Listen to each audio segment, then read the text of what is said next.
Hello dear friends, my name is Dr. Igor Atabekov. I am clinical oncologist practicing since 2010. Today we are starting our playlist on different side effects, adverse reactions of chemotherapy and radiation therapy and what the patient can do to minimize them. Today's topic is the mucositis or stomatitis, inflammation in the mouth, on lips, on tongue, that can cause small ulcers, white round things, or they can be big, they can be very painful, they can make patients suffer, the patient can't eat food, and this is really problematic for cancer patients because they are often malnourished. And sometimes even we have to stop any treatment because of that problem. Sometimes it can be also infected. That's why I will tell you about what you can do to prevent it or to treat it. So let's get started.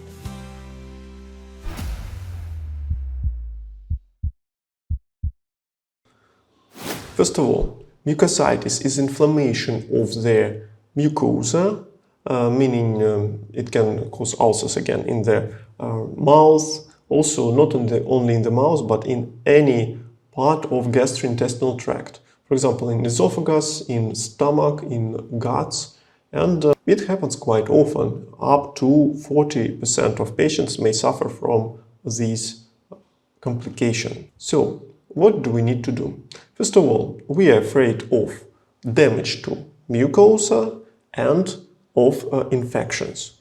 So, we need to first visit the dentist to remove all their sources of infection in oral cavity, meaning if there is the rotten tooth somewhere, it needs to be healed. Next, we need to not to traumatize our mucosa, meaning the food must be maximally soft, it must be warm, not too cold, not too hot.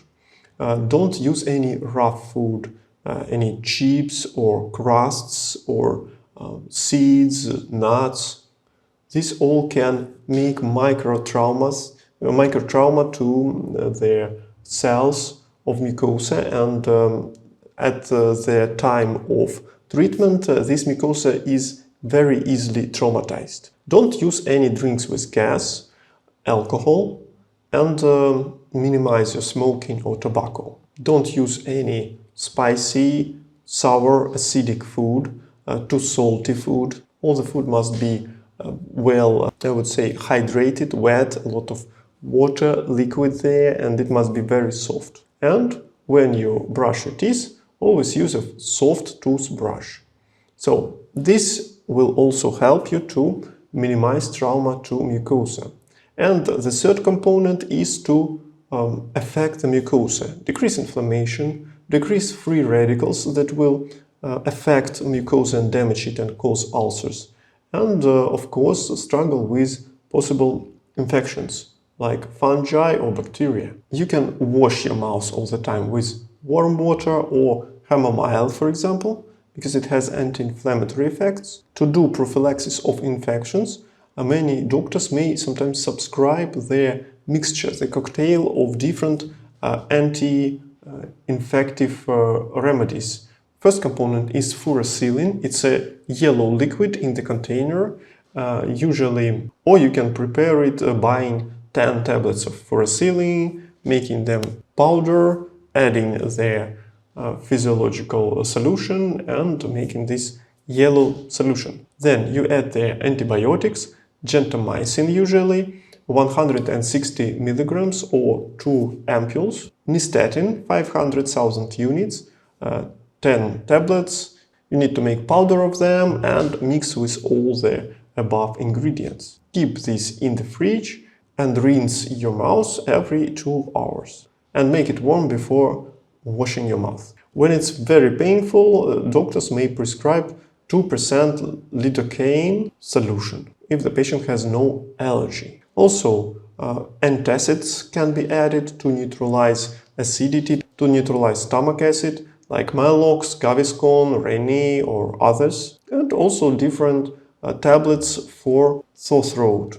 They may have some antibacterial and analgesic effects. Also, to prevent, it's more about prevention. To prevent mucositis, the patient can use immunomodulators or antioxidants.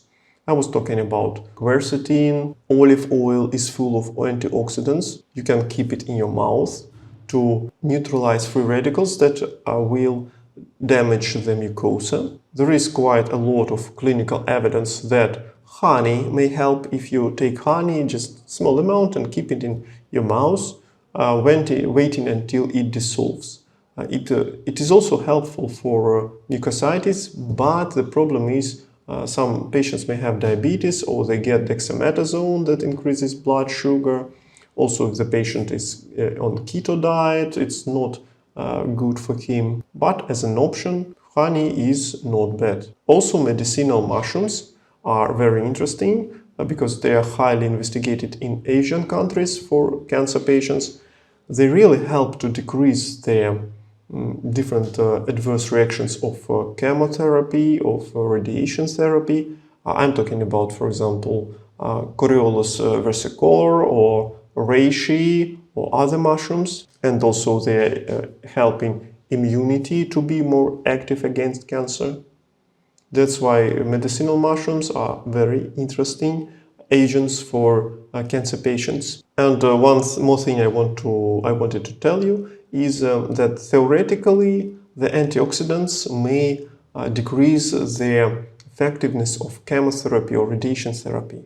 But in the case of when the patient is suffering, when he cannot eat, when this mucositis is decreasing his capability of struggling cancer, when it can be infected, when we cannot do any treatment because of severe mucositis, then of course it's better to use all the possible choices. Because the theory that I mentioned before is a theory for now, it's not proved. So, dear friends, that's all about mucositis, and please watch the playlist on adverse reactions of chemotherapy and what are the measures that can be done to minimize them. I wish you good luck, God bless you, goodbye. Don't be